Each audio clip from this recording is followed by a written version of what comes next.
But as I'm driving home, it's about a 2-hour drive home. And as I'm driving home, the first inclination, Harris will attest, is you just think, how am I going to get stronger?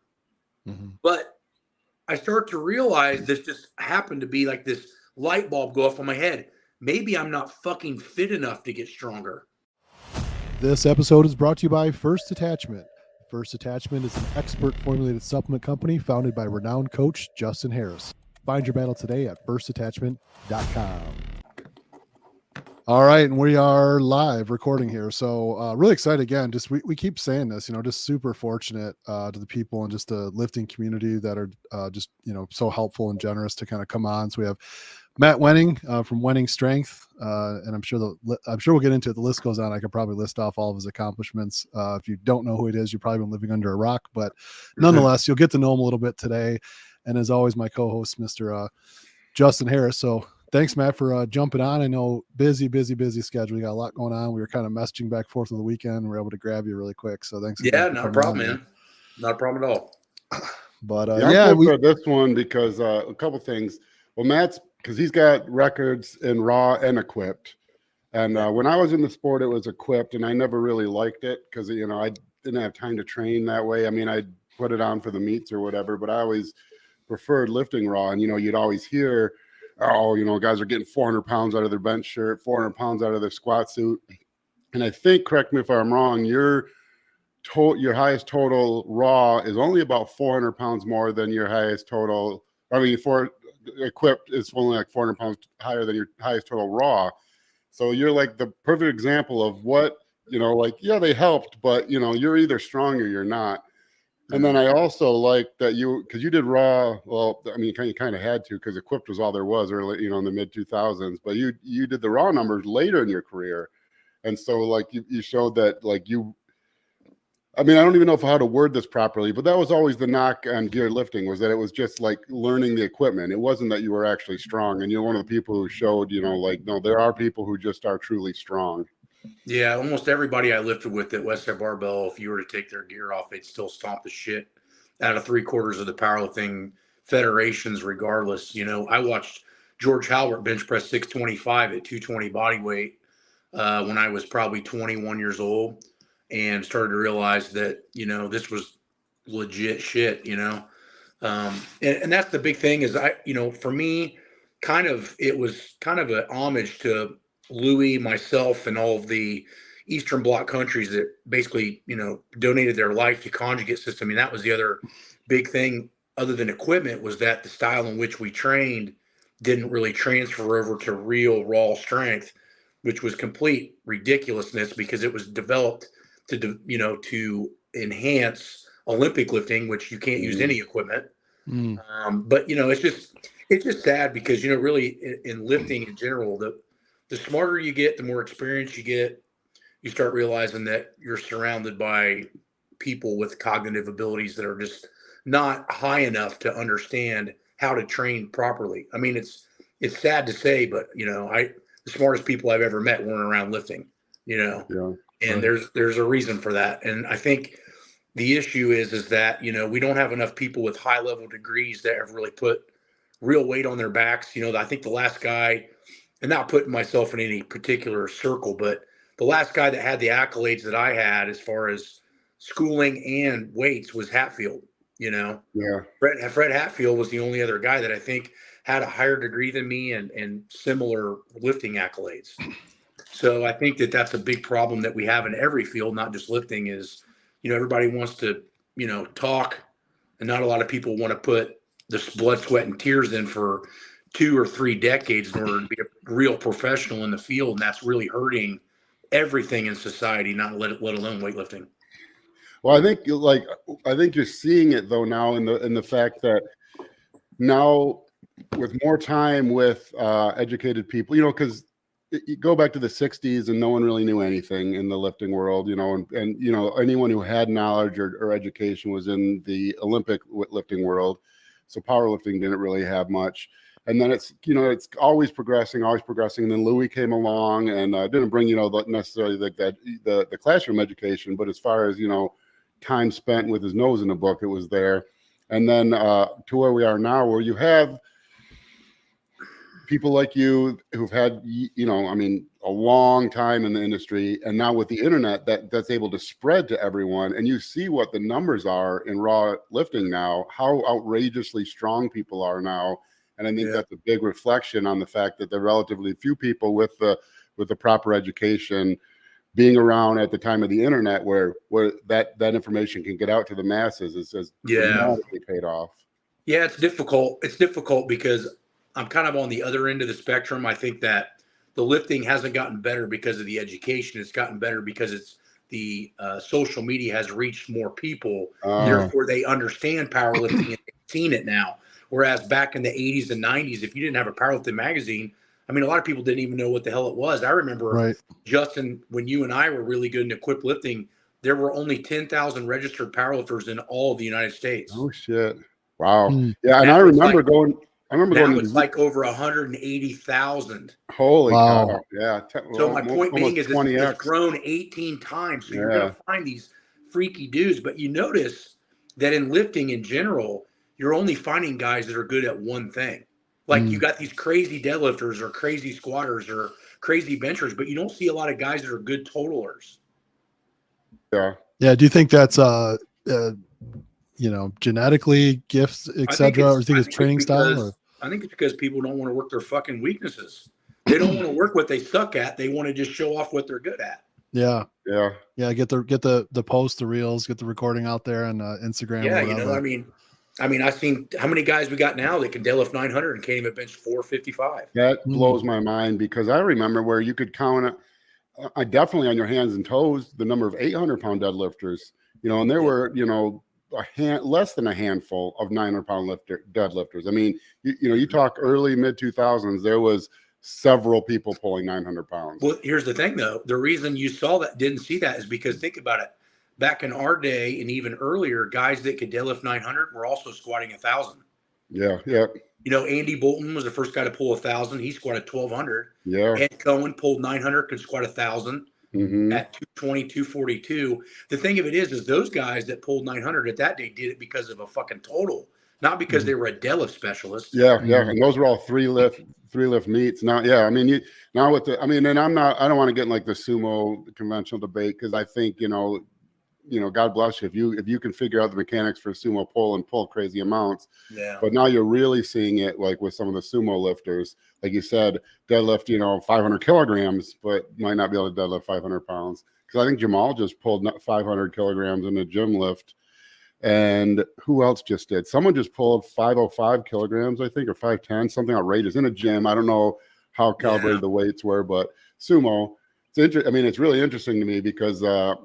I always liked, like you said, Ed Cohen. I loved his sumo pull before his hips went bad, and it just seemed so efficient. But the bar path was still pretty long. What guys are doing now is really remarkable. I mean, it's meeting the rules of the of the federation, so I'm not going to knock it. But it's remarkable what they're able to do as far as body positioning to minimize bar path. Well, we found that with the excessive amount of people that now know about powerlifting. You find the freaks floating around that end up saying, "Oh, I could do that," and then they have the perfect flexibility, mechanics, etc., to be able to pull some of those things off with the level of training. No matter whether you think conventional or sumo is cheating, doesn't matter. You're not going to pull 900 without an extreme amount of work, even if you have the lunges. And that's where I think a lot of people just don't understand. Most of the people bitching and complaining about a guy deadlifting 900 sumo can't even pull 400 anyway. Yeah.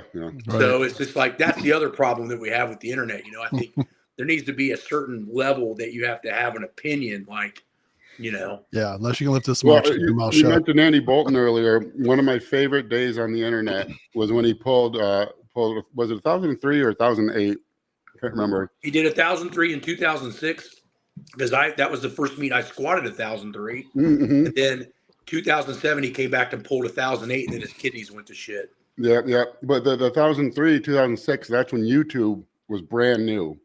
And so I remember that was like one of the most impressive lifts ever, And I remember it went up on YouTube and all the comments were, "Oh, well, if I'm pulling half his body weight, of course I could pull 2 times my body weight." That's, I'm like, Jesus Christ, it doesn't matter what, no matter what for every amazing feat, there's a million idiots on the internet ready to tell you it's not amazing. Dude, look at me. They'll tell, look, well, Matt squats high. And I'm like, I have never been called high in any squat I've ever done in any federation. And I'm like, and don't even get me started over the knees over toes shit. You know what I mean? But yeah, for sure. This is one of those things where with a little bit of good comes a lot of bad, and people just don't have the education to sift through the bullshit. So in a lot of ways, I think that we're 20 years behind what we knew in the early 2000s, and we were in our prime, Harris, because Charles Poliquin's gone. Yeah. Verkhoshansky's gone. Zatsiorsky's far retired, nearly 100 years old. All the guys that were the godfathers of periodization have basically walked away or they've died. And that's a huge hit, because those were the guys that were really the mathematicians and statisticians and people that really made the lifting, and Louie being gone, made the lifting applicable and pushing the theory to the utmost limit. And now everybody wants to get sold on these 8 and 10 week, programs, and they don't understand long-term theory. It's rough. Yeah, I think you were talking about before we started recording about, Louie's, background, and kind of how you were mentioning, certain people that maybe are just freaks that a lot of people want to follow their programs, but how much it means different if someone actually had to grind and really work through to get to those bigger lifts. I mean, I know we didn't catch it on the recording, but just for the the audience out there listening in, do you want to kind of walk through that a little bit? Yeah. So, Louie was not the best lifter in his generation. He could never, no matter how many drugs he took or what he learned or anything, he couldn't beat Larry Pacifico. Really, nobody could. John Cook was another one of those guys at that time, KUC, that was just an ungodly freakazoid. If I remember correctly, he was the first guy to break over like 2250 and 2300. Yeah, I think so. I think you can see the video on YouTube. And back in the old days where they had the numbers up on the big plaque behind you, so they change them by hand. I think the problem is a lot of the lifters in that era didn't know a whole lot, because they found a couple of freaks and just took them to the limit, like a Bill Kazmaier, Larry Pacifico, et cetera. And I'm not downgrading anything that they did, but because Louie wasn't the best, he was always searching for the next best way to get better and outsmart them. And when he did in the 80s, he started to come along these books by Medvedev and Verkhoshansky and all these other greats in the periodization protocols of the Eastern Bloc, and initially, utilized them for the training at Westside Barbell. But if he would have been one of the best lifters in the world, his ego might have been so far out of whack that he would have thought he knew everything and wouldn't have picked up a book and would have never accelerated the type of knowledge that was needed from that, And that's kind of I'm kind of in the same situation. You could take away the bench press because I was really good at that fairly soon, but everything I did for legs was a grind because of my injuries as a child with a fractured pelvis and 8 fractures in my legs getting hit by a car. So my legs did not respond to training quickly. It took many, many years, literally decades, to become a great squatter and a decent deadlifter because of those ailments, which also taught me that I had to train insanely smart, because just squatting more and deadlifting more was just agitating things. It wasn't making it better. So I had to find a roundabout way in order to make progress, and conjugate fit that particular scheme perfectly. But what I started to realize is that almost everyone should use some form of that scheme just to reduce their mileage as well, because specificity might be the fastest way to get better, but it's also the fastest way to create mileage and get the hell out too. So we find that these guys that are using these Smoloff and these programs that are constant specificity all the time, they don't last. They're only around, maybe if they're lucky, 2 to 4 years, and then they're constantly plagued with injuries and beat up.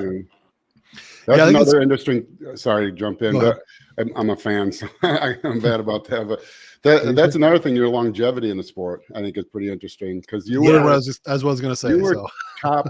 I want to say like top 10 in the world for, like the whole time I followed powerlifting really closely. Yeah, I was top 3. I think I was top. I won my first world championships at 19, and then broke all the USAPL collegiate national records from 1999 to 2003. Then when I turned pro in 04, at that time, I was one of the youngest guys to squat 900. I did it right before I turned 24, and then squatted 1,000 when I was 25.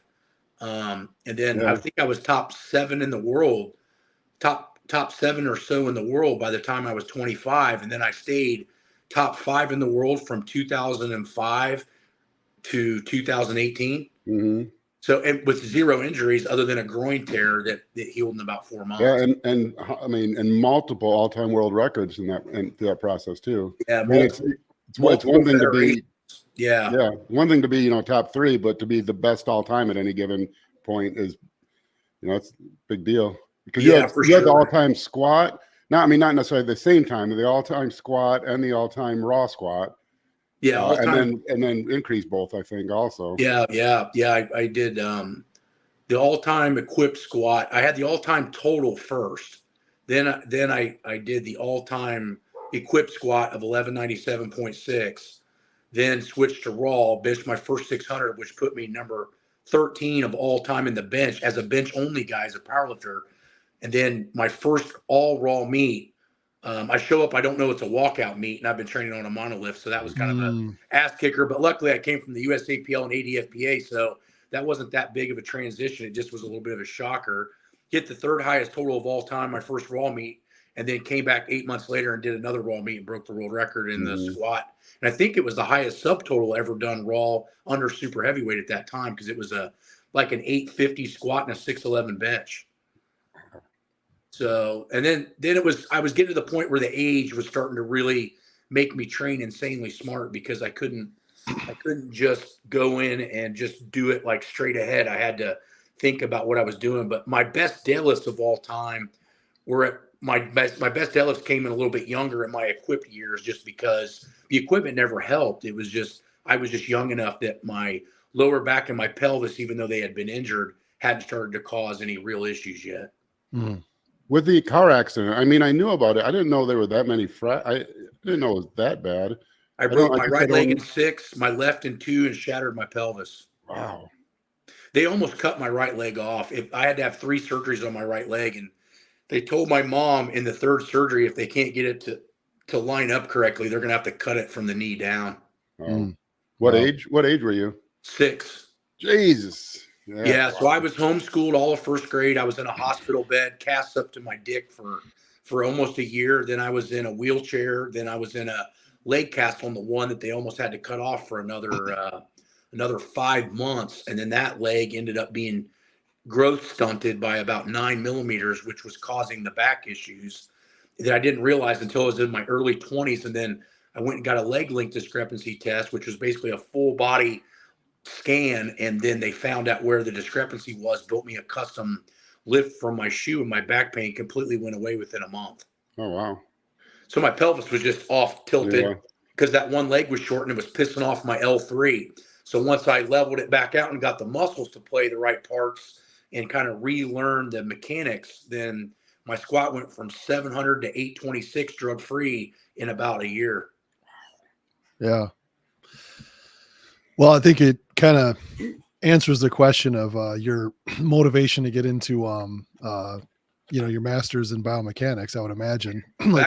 That's a crazy story, because it's almost more crazy than the lifting. So from a small town in Indiana, about 45 minutes north of Indianapolis, and I had just gotten put on Channel 6 News because I could do 46 reps at 225 at 19 years old. And at that time, that was more than anybody could do in like the NFL Combine. Yeah. And it got the attention of a guy named Anthony Calhoun, which ends up being the announcer for the Indianapolis Colts, but he was just getting his start at the time. Well, my mom was working with a lady in surgery at the hospital that her son was an accountant for the Colts. And so I'm just happened to be seeing my mom at the same time he had come in to visit in Muncie to see his mom. He's like, well, what are you going to do? He had saw me on the news. He's like, what are you going to do with all this lifting stuff? I said, well, I'd like to get a job with lifting weights somehow, but I don't really know. All I saw was people training people at the Y. This is way before the internet. He goes, well, you ought to come down and job shadow the head strength coach for the Colts and see how he got that job. And I'm like, they got a strength coach? Like this, right? I'm like, holy shit. This is like 1997. Yeah. So I drive down to see the Colts, and it's John Torring. He was the head strength coach for Manning and Edgerrin James and Marshall Faulk, and he was at the same team for like 14 years, which is unheard of. And he asked me, he goes, "What do you want to do?" And I said, "Well, I want your job." And he starts laughing at me, He goes, "Well, you're going to need a pretty high degree to do that." And he goes, "Where are you from?" And I said, "Muncie." He goes, "Yeah, Ball State University." And I'm thinking, yeah, Ball State University. It's my home school. It fucking sucks, right? He goes, "It's the #1 program in the world for exercise science and biomechanics at that time." Mm-hmm. And I'm like, "You got to be shitting me. That's like 3 blocks from my house." And he goes, "Get your ass over there, sign up for school, and then go find out who the head strength coach is. And you live in that weight room the entire undergrad, and it'll turn into something big. Watch." So I go over to Ball State. That's a long story, but I finally get into school and go find out who the head strength coach is, and it's Wade Russell, and he played for the Dolphins and the Bengals. The dude's like 6'6", 280 with like a 4.7 40 back in 1980. He's a tight end, and he has just got this real voice, And so I walk in, and I'm like, holy shit, right? Well, I live under him for about a year, and I come back my sophomore year, and he's like, "Look, we really like you here, and you're doing a good job. Can we make you an undergraduate assistant?" And I'm like, "Mean you're going to pay me to come in and help?" And he's like, "Absolutely." So I'm making pretty decent money helping out in the weight room, and that turns into a master's degree fully paid. Wow. Nice. But What years were you? John Torring wouldn't have told me the ropes and how to do it, I Right. wouldn't know. Right. Because as a kid, you just think, well, if I just go to school and I get the degree, that means only this much. Then it's all the connections. Right. Yeah. It's funny how, like, every time we do an interview with someone like this with a high level of success, they have that. Because a lot of people wouldn't have done that, gone down to the Colts. I mean, most people wouldn't have, and it's because that's a difficult thing to do when you're not in a position of power. You're a young kid, but that's like time and time again. That's a clear, the guys who go big and succeed are the ones who, you got to be a little bit crazy, Well, what's funny is about it is it wasn't as scary for me to go visit him at the Colts because I had already stepped out of my comfort zone. So I had went with a guy that was quite a bit older than me to the first Arnold Classic that I went to in 1996, maybe 97. And Louie Simmons has got all the lifters up on the main stage, and they're hitting these big numbers. And his name was Brad. Brad pushes me and goes, "You need to go talk to Louie because you need to drive your ass over there and start training with those guys." So that was actually more scary because Dave Tate, J.M. Blakely, Rob Fusner, all the original OGs of what made Westside Barbell. And I had to go up and talk to Louie with these guys standing next to him. So talking to John Torring, even though he held a higher, was physically like I'm walking in, I'm bigger than him. So being strong and building some of that confidence, as long as it's not too cocky, really helps a lot going into average people and talking to even average coaches, because you look like not only are you interested, but you walk the shit. Right. Yeah. Well, I know we were kind of going through some of the methodologies or like philosophies that you teach too. I mean, I think Justin, you were talking about like there's the Wenning warmups. Yeah, I just want to know what. So he had a bunch of questions like about that. Ubiquitous now, and it's. I think it's pretty cool to have something like named after you. One, because I don't, and I always think that would be pretty cool. But then it's also anything named after someone is going to have lovers and haters. And I just wondered, like, what your thoughts on the whole thing is, because I don't think there's anyone in the sport who doesn't know what a Wenning warm-up is. So, well, I mean, so do you want to know like the history of it? Yeah, of course. I just think it's an interesting thing to me. Okay, so I hit my first 600 raw bench doing no Wenning warm-ups. This is right after I drop equipment. So I'm not using Wenning warm-ups at all in equipped lifting, because basically the only thing I changed to become from top 5, 6 in the world to #1 based on Louie's parameters was I was reading Verkhoshansky and Medvedev's books, and they were talking about every month you take 2 to 3 days completely off of training to completely restore yourself, and then you actually do light training for the rest of that week, and then you hammer it back. So basically you do 3-week waves, right? Mm-hmm. And so that's what me and Louie ended up getting into big arguments about was, Louie, we don't have to go hard every week. We need to go hard 3 weeks in a row and then back off to restore. Well, once that started to happen, that was the big difference in training Westside Barbell style to training Matt Wenning conjugate style. That was the big transition from Louie to me. Then when I switched into raw, I hit 600 raw on the bench. This is 2012. I'm not using any Wenning warmups yet, but I had went to Australia to do a seminar for the Australian Sydney SWAT team. And they had, at the same time, they had their ASCA conference, which is their NSCA. So it's like their national governing body of strength conditioning. And there was a girl in there that was a PhD student talking about pre-fatigue sets and performance. And they were showing all of these graphs on if you do these pre-movements, the amount of strain that can go higher because of potentiation, which basically means learning how to use those particular exercises or muscle groups and tying them into the compound movements. Well, at the time, I wasn't thinking at all. I was just like, whatever. I kept the notes, but I didn't absorb it because it wasn't in my, well, I break world records. I don't do that shit, right? Like everybody else that defies winning warmups. Well, then 2013, I go to my first raw meet that I was telling you I hit that third highest total. Well, I squat right about 800 completely raw, no knee sleeves, just a belt singlet. And what I start to notice is that 600-pound bench isn't fucking there after that squat because I'm exhausted, right?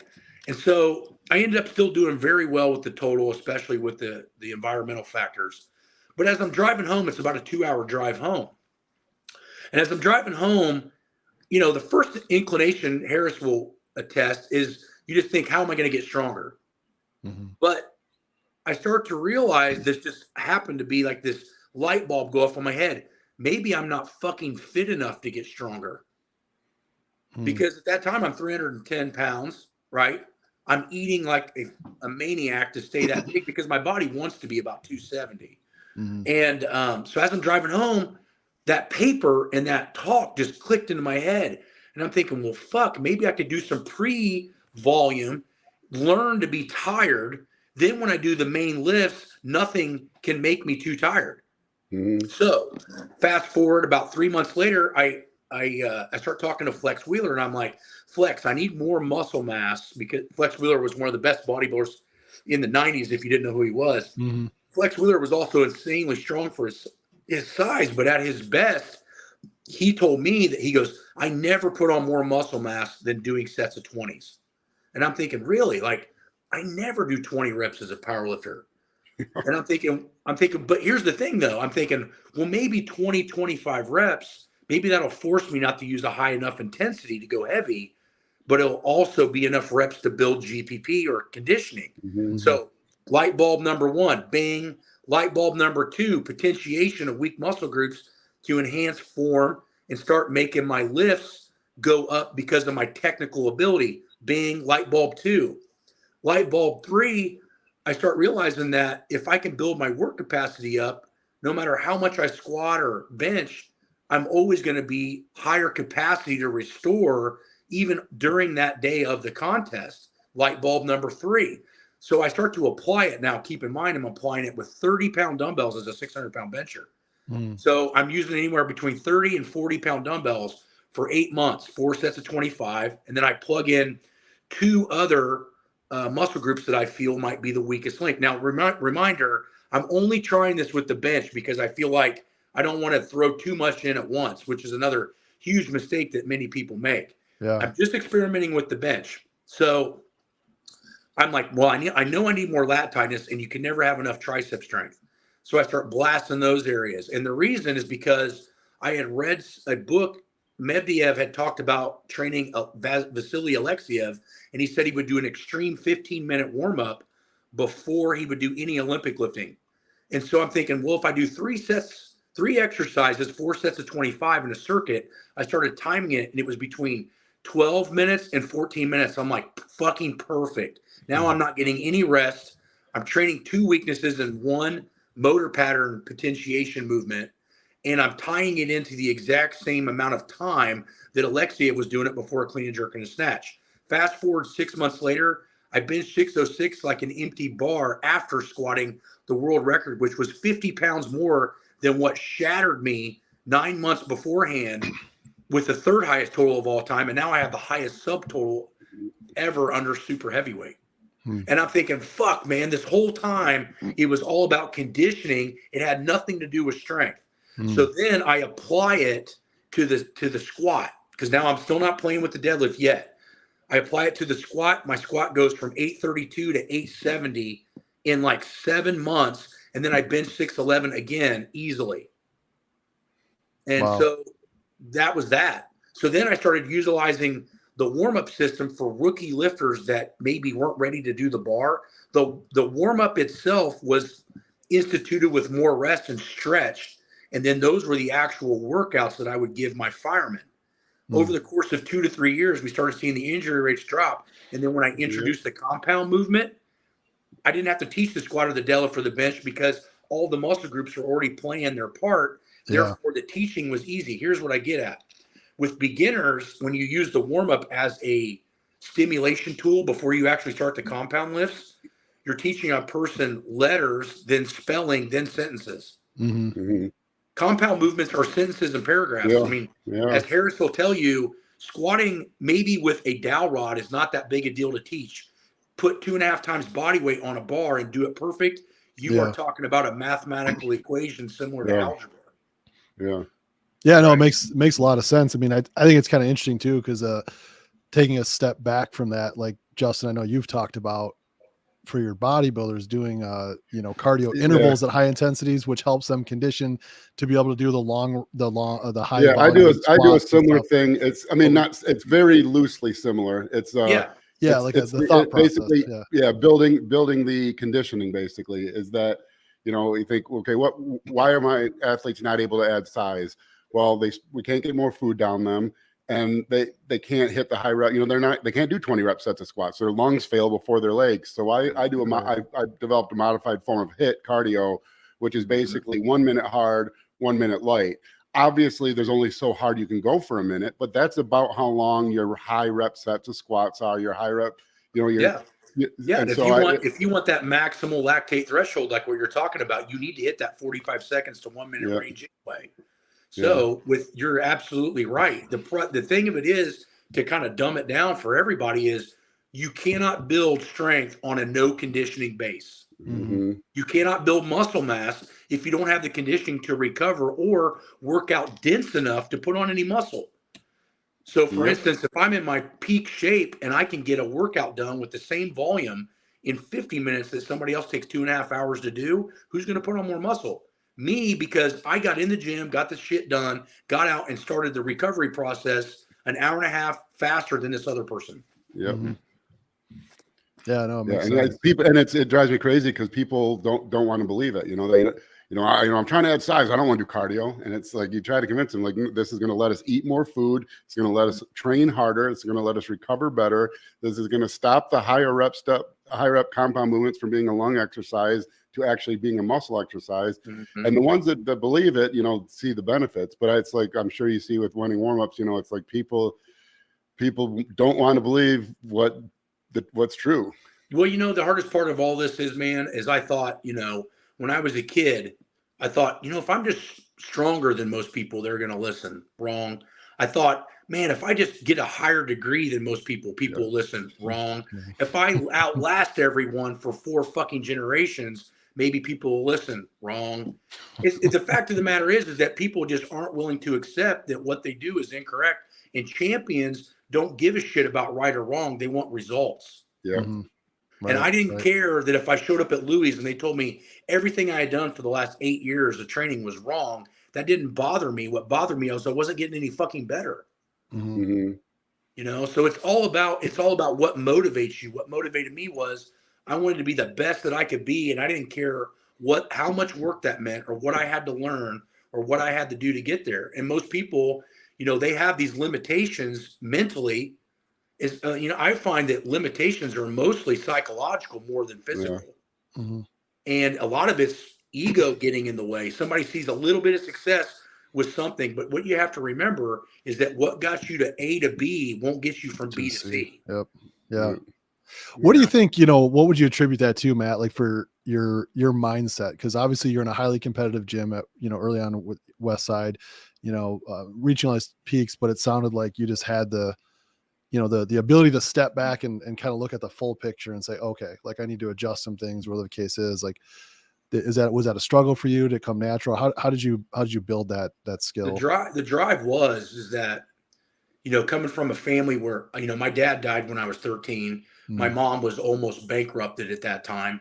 My dad's life insurance basically canceled him, so we had no money. And I didn't know this until I got older. My mom just played it off. But with that, when I got older and realized that, I knew that there was nothing to go back to, and that it was either go 100% and do this, or go back home and work some shitty fucking job that everybody else is going to have to adapt to. And I just wasn't willing to do that. No matter how hard it hurt to train or how much it hurt to go and learn that I didn't know what I thought I knew and I needed to get better. None of that mattered because I didn't want to go back to where I was. Yeah. That's a good point. You know, no one likes hardship. You know, no one wants hardship, but you're not going to find very many people who are elite at whatever they choose to do who don't come from some level of hardship. There's, you know, that teaches you something about not wanting to go back there. And if you never experienced it, you don't, you probably, I mean, if you've experienced that and you know how much that sucks, you're willing to go to levels in the things that you are passionate about that other people just aren't. You know, it's like, it's not necessarily the nothing to lose type thing, but it's similar to that. It's like, what, you know, it's like when you got nothing to lose, you got nothing to lose. Yeah, there was nothing to go back to, you know, at home. And I don't know. The big thing is that I knew I had the gift of work ethic, and I was smart enough to have enough of an ego to want to push myself, but low enough of an ego to listen and learn from people that I felt were better than me at a lot of things. You'll find some people that are unicorns, like an Ed Cohen, that have the work ethic and come from a family that has at least some stability to where they can push their dreams and don't have to worry about working normal jobs, et cetera, et cetera. And those are very rare. You know, but yeah, it's one of those things. I think the hardships, especially at a younger age, teach you that what you want in life is all about how hard you're willing to work and how hard you're willing to grind. And powerlifting taught me everything I needed to know about life. The people I wanted to be around were people that were going to work their asses off. And if you were a complainer or you didn't want to work hard, I didn't want to fucking be around you in lifting or in life. And sometimes that even pushed me away from family members. You know, family can be some of the worst cancer in the world, you know? Oh, yeah. Well, especially, I see it time and time again, especially when you're chasing a dream, which is sad, but that's true very often. And I won't go through the story because I do it in every podcast, but I'm the same way with lifting. It was, you know, like there's two lives for me. There was the life before I found the gym, and there was once I entered the gym and realized that I was in control of, you know, what I did with my life. I could improve, I could change, whatever I wanted. It was potentially there if I was willing to put in the work. And that, it was a dramatic life and I didn't give two shits if it took me 10 years to get that goal. I was just going to fucking head down and do it. And a lot of people, they look up the mountain and they won't even put one foot in front of the other. You know, you find that success in business, success in powerlifting are all very relatable as far as, you know, you're very rarely is something going to get handed to you. You're going to have to work really hard, and you're going to have to surround yourself with people that make you better versus just pat you on the ass when you're having a bad day and just want to coddle you instead of throw you back to the wolves and say, toughen up and let's get to it, you know?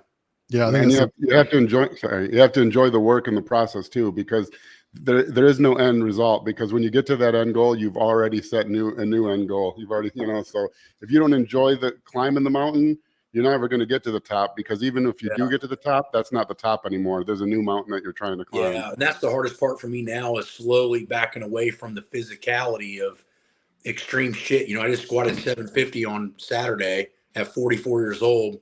Nice. And, you know, it felt easy. But my point being is, I know that if I keep doing that, the only thing left for me is injury. You know, I mean, I just can't let it go. And so now I'm trying to I'm going to start here in a couple of days dieting down to the point that I just can't do those kind of numbers. And just mostly for just staying healthy. I've gotten out of this sport with my knees and my back still healthy. But I just can't let it go. And the only way I'm going to be able to do that is to be so fucking tired that I don't want to do those things, you know? But that's the hard part. It's hard to let it go. It's hard. I mean, we had Chris Duffin on here last week, you know, talking about, you know, because he's stepped away from the sport, and it's hard, you know, because it's not, it's not like playing football or playing baseball where you go and practice, an hour a day. It's a life, you're, especially if you're doing it at the extreme, top in the world level. You wake up thinking about it and you think about it all day and you go to bed thinking about it. So then you dream about it. And that's, and it's hard to just leave that. Well, and I'll give you an example. One of the biggest things that really was a huge light bulb opener for me was, I did my last meet right before 2018, like literally December. And that next year I tripled my income. And it was all because the focus switched. And I was still training probably just as hard because I couldn't let it go, but I didn't have the pressure of competing on me. And so now it's just trying to push the business as far as I can go. So just transitioning that, you know what I mean? We talk about that all the time too. It blows my mind that more people in bodybuilding and powerlifting don't make that transition. They retire and they're broke, or it's like, you just went through the most difficult thing there is. If you could succeed at that, you apply a fraction of that to work ethic, to a business or career, and you're gonna do incredible. Well, but so few do. Some people are innately born with a certain amount of work ethic, and some people can take it to a complete extreme in one small area, and then they just fry the candle out at the wick. Yeah, I got you. Down to the base. I mean, Mike Francois was one of the best bodybuilders to ever live from Columbus, Ohio. Won the Arnold Classic in like '92. Got sick, and I don't think he really does much of anything. I mean, he's not really a savvy business guy. He doesn't really, you know what I mean? He just kind of gave all he had for a very short time and was just cooked, Yeah. We all think that people have the drive to be like an Arnold Schwarzenegger and dominate a bodybuilding career and then switch over to movies and be more dominant in that. But there's only a handful of people that really are 100% badasses in every aspect of their life. I've always strived to try to do that any way I can, you know what I mean? So, but the entire time I was coming up, I was designing equipment and I was designing manuals and I was thinking about programs and reps and schemes. And I knew that eventually I was going to have more to offer than just my physicality. But the problem that I see with powerlifters, bodybuilders, and influencers is, what do they have left once they physically can't show off? That's why I had a big talk with Juji Mufu. Yeah. He's one of the freakiest athletes I've ever seen, especially at his body size. I said, but Juji, what are you going to do when you can't do this anymore? What do you have to sell then? Because we were talking about YouTube content, and I was like, we need to sit down and really educate and talk about how to train and do this and that. And Juji goes, yeah, I want to do that, but it's not going to get that many views. And I said, yeah, but the views it does get are the people that are going to be around in 10 years. Right. The people that are watching you do backflips with whatever, they don't give a fuck about you. And if you break your ankle, they're gone. Yeah. Right. Yeah. Low conversion viewers. Yeah, absolutely. And that's, because I went through a similar thing because I retired from the sport. And so my early Instagram was me lifting weights, and my current Instagram is educational content. It's a difficult transition, because a lot of people just want to see you lift weights, Well, that's what Pete was saying. Lifting weights, as far as our field, if you look at the demographic, is a young man's field. So the problem is, once you get into your 30s and 40s and 50s, the 20-year-olds, they already fucking know more than you. Yeah. Right. And then all they respect is physicality, and all they're waiting for is the next circus clown. And we kind of did it to ourselves, not personally, but as a society. We turned the fitness thing into get ripped in 20 days or get strong in 6 weeks, or look at this freakazoid, be like me, and and follow this program. When in reality, the average person doesn't have that level of capacity. They don't have the base built correctly, again, like we talked about. And so we're selling all these people these pipe dreams that are never going to happen. And I always try to be very thoughtful and truthful and tell people it's going to take a long time and you need to be dedicated and do all these things 24 hours a day. And that's not fucking popular. Nobody wants to hear that. No one does. Yeah. I don't want to hear it. I know. Take us to 20 days to ripped abs goes down way smoother. What about, when you started Wenning Strength, how long ago did you start that? I know it's been around for a little bit, and for those who don't know it's hard to say. I was training people at Westside Barbell and answering emails. Okay. So when I was answering the emails for Westside Barbell from 2004 to 2008, that kind of started the business process a little bit. Yeah. And then I would say the first kind of step away was when I did my first big contract with Ranger Regiment at Fort Benning. Went down there, trained those guys. They loved it. Their injury rates went down. Their performance rates went up. That transferred me over to 4th Infantry in Colorado. That's when I started to notice that the business was really starting to take off. The problem was I started to realize that military was insanely political, and my bosses were going to constantly change all the time with different views, even if they didn't have any background in what I was doing. So I started looking at fire departments because I knew that fire chiefs, once they got to that point, were going to stay there at least a decade. Yeah. And so I started attacking the fire services as a more stable tactical business model, and it worked out really well for me. And then I got the military contracts when they became available. But, you know, when people ask me, oh, man, it'd be awesome to work with the military, I'm like, yeah, but what you don't understand, it's like pro football. You're not going to be in one spot very long. And it's kind of who your coaching staff is, because I was getting on with generals that were towards the end of their career, and once they retired, the battalion was just dropped. And there was no way to keep doing it, even though every once in a while I'll still get those contracts, but it's very rare because they're all connection based. And so what I found is that if I was going to make a big difference, then I needed to be around people for a long time. So as I started that process with the fire departments, once I created insurance data that was a decade long and showed this nice smooth reduction in injuries and increasing in performance, you know, I basically had to turn down fire departments because of the amount of injuries that were coming down. We save on average each department around $250,000 to $285,000 per year after year 2 after paying me. Wow. You know, because, and it's not that I'm not saying that I do anything that's insanely special, but most tactical guys are so fucking weak that just getting them 20% stronger reduces the injuries by you couldn't even imagine. Because here's what really helps with that. The average population weight is climbing. So now if you're just average strength going to lift a 280-pound guy or girl that fell in the tub, good luck with that, buddy. Yeah.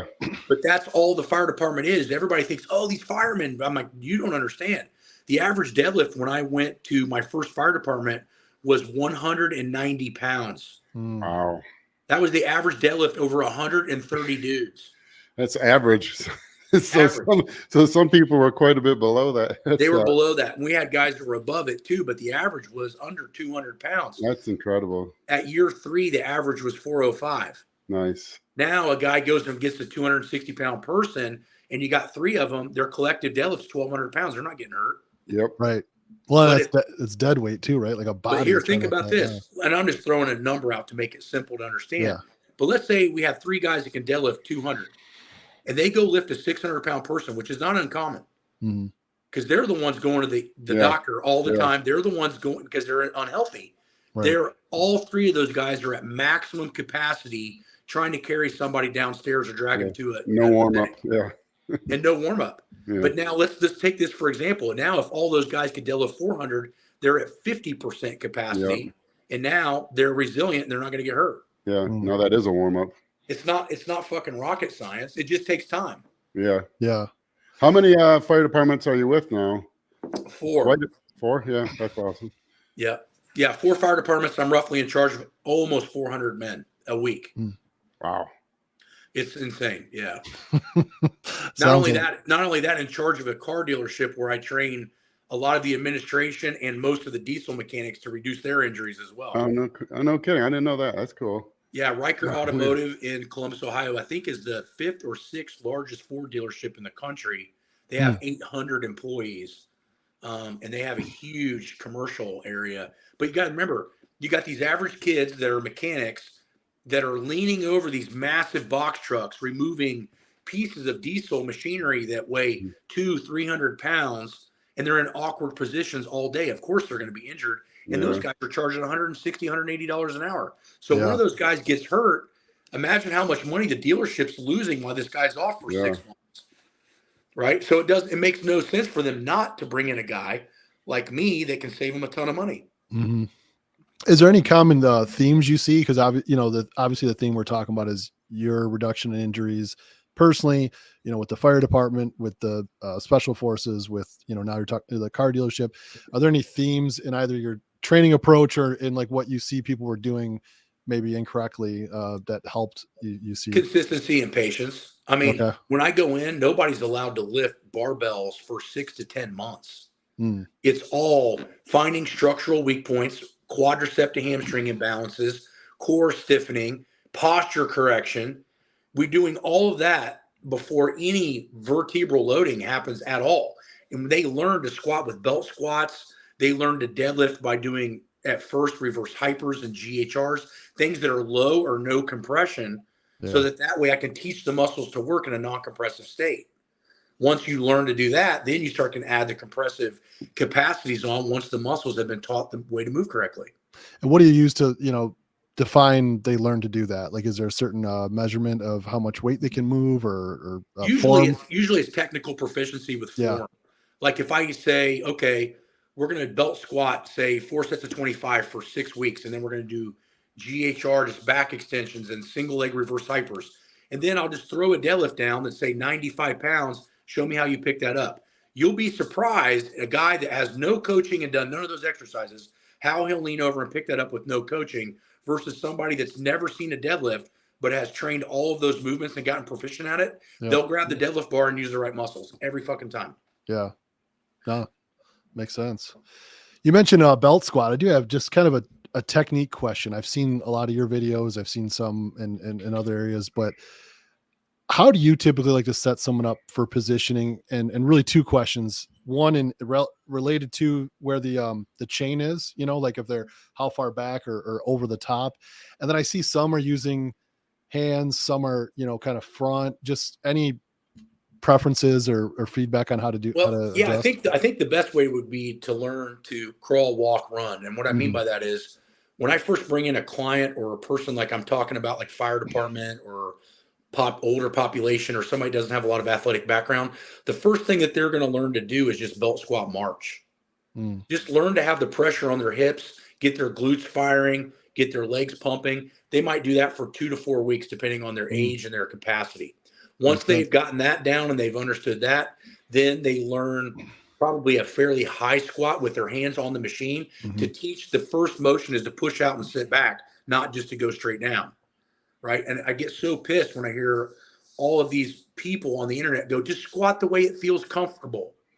It's the fucking worst thing you can do because comfortable to an untrained athlete is using the wrong fucking muscles. I mean, Harris will tell you that straight out. Well, I joke with my wife when my kids play sports. You see like athletic stance, and so you see kids who've not been trained to be an athlete. The athletic stance is always like rounded lower back, knees way over the, like all things that don't put you in a position to be ready to move or explode out from. Yeah, I just think it's hilarious. If you look, I take anybody that's watching this, go and watch a still of Usain Bolt coming out of the gate, out of the block on a 100-meter dash, and he's leaned over and his shin's as straight as an arrow. His knee's not over his toe when he's coming out of the block because there's no fucking hip or hamstring power in that position. Yeah. The reason that everybody thinks that's cool is because they watch Olympic lifting. They don't understand that they have to catch the weight in those positions as a necessity. It's not the strongest position to be in. Right? If you look at almost every world record broke in powerlifting, raw or equipped, they're all vertical shin, literally 97% of them. Now, yeah, you're going to have your outliers like Dan Bell and, a couple other guys that do that. But in reality, most of the guys that have a long career and do it the way I'm saying, which is a vertical shin, tend to squat more weight longer. Which is what you want out of your training anyway. I don't know anybody that says, hey, Matt, I want to be really good for the next 6 months, and I'm okay if I'm crippled the rest of my life. Yeah. Right? Yeah, makes sense. I'm not going to throw names out, but this is really funny, and it goes into the same ideal. I go and do a video, and I won't say which one, but I go do a video with a person that's a very dominant knee over toe. He brings in a guy that had been to the Olympics twice for Olympic lifting. So this guy wasn't a chode, right? Really good Olympic lifter for America. He had to warm up his knees. We were the same ase. This was last year. He had to warm up his knees for 1 hour before we squatted, and I warmed up to 715 minutes. Case fucking closed. Yeah. But what the fuck do I know, right?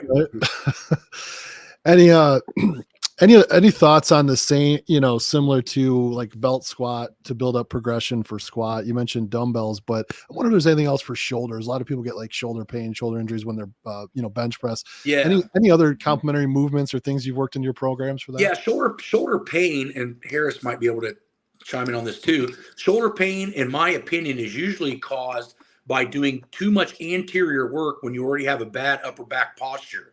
So what you need to do is you need to focus on the muscles that you can't see in the mirror for an extended period of time before you even touch anything you can see in the mirror. And a lot of that is compounded and progressed by bicep training. So the more isolated bicep work you do, the more anterior delt problem you're going to have because it's going to pull your shoulder this way, which is already stretching the supra and infraspinatus or your rotator cuff and then causing all kinds of issues. So the problem with doing bench pressing and getting shoulder pain is you probably don't have good scapular control or shoulder blade control of the muscles to hold everything in the right position. So for anybody listening, focus on the muscles that you can't see in the mirror, and that's going to help reduce or eliminate bench press shoulder pain. The next thing is earn the right to do isolated bicep training by having a strong back. If you can't do, say, 10 pull-ups strictly, you probably shouldn't be doing any bicep work. That's a good point. Would you agree with that, Harris? No, I agree. Absolutely. Yeah. No, I had back in the mid to late 90s, I don't know, like it wasn't like an epiphany or anything, but I was just always looking at things and curious. And at that time I followed bodybuilding. I followed powerlifting, but like you said, if you remember back then, you'd go to GNC and about 4 times a year, you'd find a Powerlifting USA magazine. So there wasn't much to follow, but, and there was no internet, but I would pay attention to bodybuilders who, you'd hear certain bodybuilders always talking about having shoulder issues. And then I'd see someone like a Ronnie Coleman, who even back then he knew for lifting incredibly heavy and he never seemed to have shoulder problems. And so I'd watch what their posture looked like. And you could see he always stood. You could see he was not anterior. Yep, exactly. Yeah. And so I always thought, like, does he stand like that on purpose? And I kind of thought, like, well, he probably stands that way because his posterior muscles are so strong, they pull him into that position. And so, like as well as I do, what made him win all those Olympias? His fucking posterior chain. Yeah, exactly. Yeah, and so even before he got into development that nobody could touch because he was using fucking compound movements. Yep, right. Yeah. And so even before powerlifting, and I learned, how important the posterior chain was. I was already kind of hyper focused on it. Yeah, I think that's the other thing, a misconception. I actually got to talk to Ronnie quite a bit. I don't know, maybe 5 or 6 years ago. And he's like, everybody thinks I got my back fucked up from lifting, but he actually took a spear tackle in high school football and he fractured his back and didn't know it and was lifting and playing with it for like a year. Yeah. Wow. And it just created all this spinal stenosis and all this scar tissue. And then he accelerated it with lifting. But, I think if he would have, by the time he had built all that structure mass, he probably should have flipped over to more of a flex wheeler style training. Yeah. His last 3 to 4 years, and he probably would have saved himself at least. Absolutely. But like you said, no shoulder issues, no elbow issues, no knee issues. And the back issues we all know stemmed from that, and then he re-injured the same area very early in his career also. And so it's like, and I had on an interview podcast I did with Dave Tate once, he kind of said that because people always want to say what Ronnie was doing had to be wrong because his back's all jacked up now. But if you look, there's nothing else. Shoulders are fine, elbows are fine, knees are good. In theory, if his training process was fucking shit, his whole body would be trashed. Yeah, exactly. But in reality, his back's trashed because it was already injured before he even started all that shit. Yeah. No, it makes sense. Well, I know we're coming up on time for you. I want to be respectful for that. I know you've been working a long day, so we generally finish up with something we call rapid fire. They're kind of short form questions here, so we'll knock those out. Okay. If not, the comment section will tell me why the hell didn't you ask him, Joe? So we'll ask a few. We'll fire away a few more. All right, so we'll jump in. We call this round is shoot, move, communicate. And the first question is, what accomplishment in coaching others has made you most proud? Man, I don't know. That's a tough one because I've done it so long. I have this girl named Marley that comes to the gym, and I help her out a lot. She's 13. She has the drive, the genetics, and the passion to be really good. She just squatted 300 and barely missed 400 on deadlifts at 132 body weight at 13 years old. Wow. And she is just a yes sir, no sir kind of guy or kind of girl in person. And I'm like, holy shit, this is very uncommon in this generation. Yeah. Right. To have that level of not only that drive, but also that respect level. So that makes me very proud.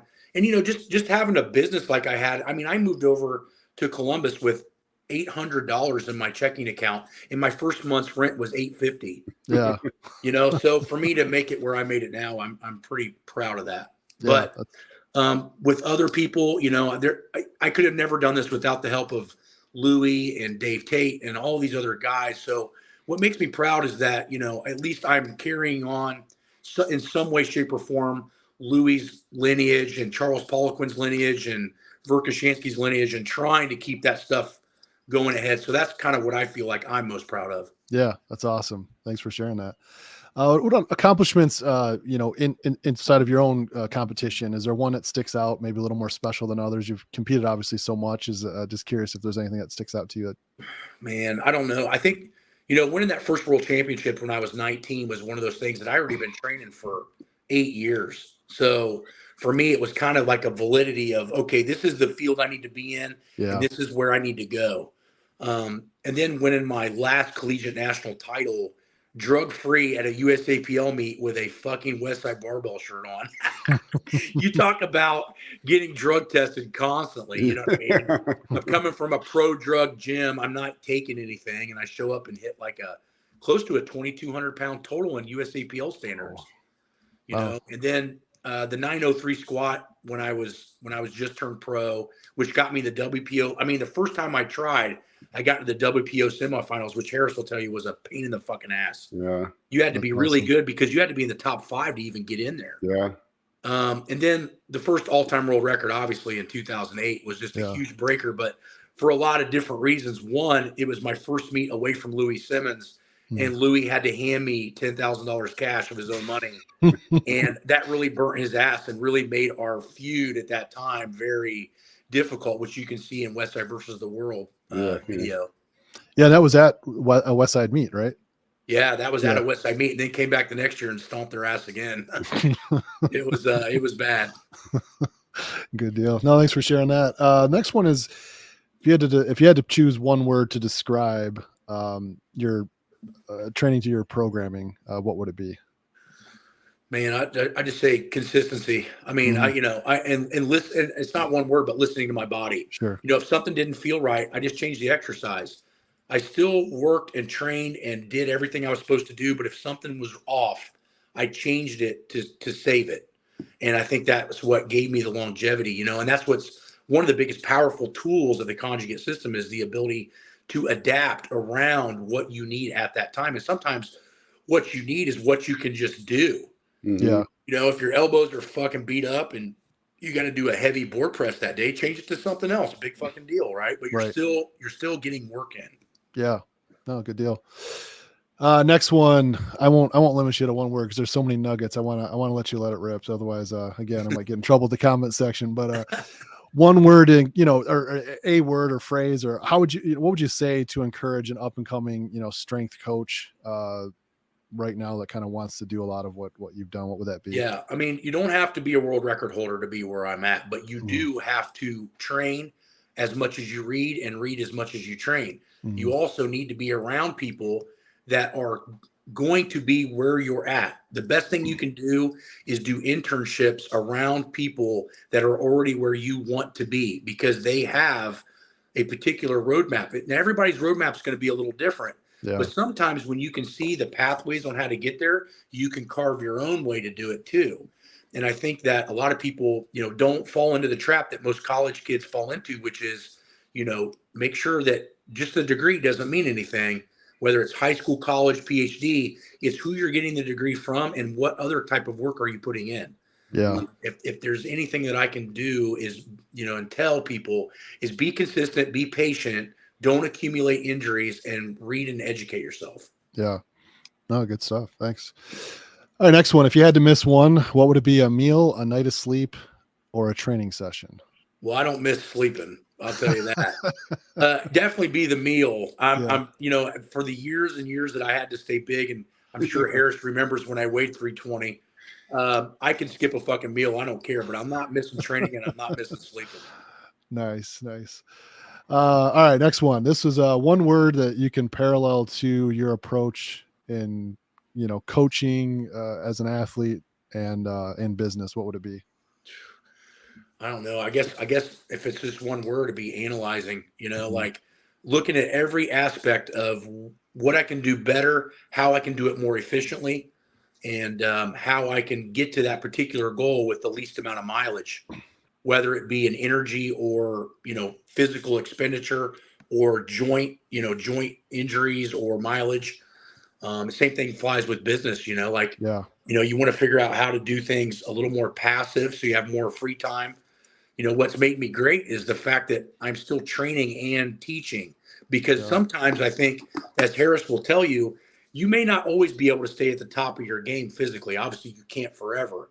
But if you're not still dabbling in what you're doing, you lose touch with what you're writing, because sometimes things look way fucking better on paper than they do in actuality. Oh yeah. And if you're not still in touch with that, you are going to lose. I don't know how many people, probably Harris and myself, have went and listened to, and you can tell straight out by the way they're talking, they're not doing what they're fucking saying. Yep. Yeah. Because it's in goddamn possible. Yes. Yeah. Yep. Right. Makes a lot of sense. Yeah. All right, last one for you. We kind of came up with a saying a while back when Justin and I partnered up, and it's kind of turned into the first Detachment mantra. We talk about being all in. And so the question is, when you're thinking about, what you're most passionate about or excited about, what is something right now that, or in the near future, that you're all in on? Man, I got so many different spiders of the business. I think for me, it's just making the website, and the information that I've accumulated over the years attainable. That's why I'm coming in with Human Kinetics to write a book for colleges. Right now, I've just finished it, turning it into chapters, basically dumping everything that I have found in my libraries and everything that I have personally used myself into this book, and then creating a certification off of it for people to actually have a real test of knowledge versus just some test to make money. So for me, this book is going to be a huge thing. It's going to be out probably early, mid 2024. But every waking small amount of time I've had in the last year and a half has dove into that book with references. So it's at like 400 pages and 1,000 references. Wow. Oh, nice. And I dove into shit that you can't even get your hands on anymore. Luckily, Dave Tate was fortunate. I was fortunate enough for Dave Tate to allow me immense access to all of his libraries, which included a lot of shit that was copies off of what Louie had in the original respects of those books. So this book, I think, is going to bring this knowledge back into mainstream, because Louie would talk about reading Russian text, but if you notice, even in his books that he has out before he died, the references are slim to none. Yeah. And this book's not going to be that way. If it says something that's important, there's going to be a reference from Verkhoshansky, Medvedev, someone that this stuff has come from the initial knowledge. I think that's kind of what I think hurt Louie in some ways, that a lot of people thought he was talking out of his ass because he wasn't highly educated enough to really follow the proper referencing. Not that it wasn't useful. It just, to certain people, it just didn't have the same backing, Yeah, I mean, I always say no one reads the studies, because you see that even on the internet. Someone will argue about something, they'll post a link to a study backing their claim, and I read the studies, and I'll read them, and it's at best 50-50 that the study they link even correlates what they're trying to say. Well, and what's really that's true, and I've probably done that a couple of times myself, and not any time I would say recently, but learning at that process, I think we've all been somewhat guilty of that in some way, shape, or form. But the fact of the matter is that what I hold in such high regard with the East Germans, the Bulgarians and the Russians. And the reason that it's so heavily referenced in my book is because there will never be organizations that have control over thousands of athletes Yeah, good to point. find a system that not only works for a couple, but works for hundreds of elite levels of athletes. And that's why we need to make sure that this information doesn't disappear, because to have that level of control over the athlete will never happen Yeah. again. Yeah, and that's the biggest problem in training physiology and nutrition research is the lack of control over the research subjects. Well, the lack of control over the research subjects and the lack of amount of research subjects. Yeah. So if you have a paper that you're trying to prove something and you only have 10 subjects, who gives a shit? Yeah. Right. And then you start reading in deeper, like what you're saying, and these 10 subjects are only recreationally trained. Yeah. They Right. come in once a week for whatever the research study application is, and they go back home and claim they follow what the researchers ask them to do, but you don't know. Right. You don't know. And that's the hardest part is, a lot of that stuff has to be done with elite level athletes. And I cover that a lot in the book and why. No, we'll definitely get keep our eyes out for that and post it on all of our platforms when you have it out there. That's an exciting one. Appreciate it. Keep our eyes peeled. And for those who don't know, again, wenningstrength.com, definitely check out the site. We'll have all the details in the show notes, just kind of, where people can follow you and find your content and information. So Cool. Thanks again, man. We really appreciate you coming on. Get a hold of me anytime, man. We'll do this again sometime. Yeah, thanks, all man. Right. Thanks, Harris, come down to the gym sometime, dude. All right, I'll plan something. Yeah, I'll send you an email or a DM or something. Come down to the gym. We'll do a podcast or just hang out and shoot some Yeah, training for sure. together. Absolutely. I'll get in touch with you. Good All right, deal. dudes. Good All right, deal. guys. We'll see you. See ya. See ya.